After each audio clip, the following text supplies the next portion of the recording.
I would like everybody to know that I lost my husband due to the swine flu.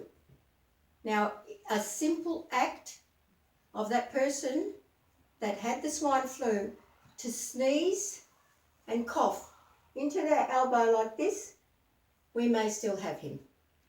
Wonderful husband, fantastic father, and a loved grandfather.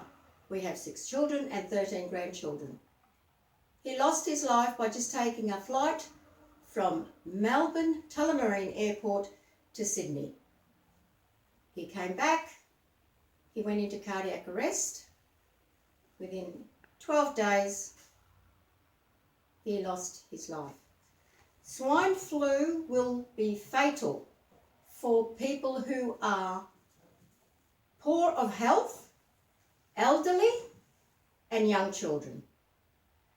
Please do not be the cause of death. Please sneeze and cough into your elbow. You just might save somebody's life. Thank you.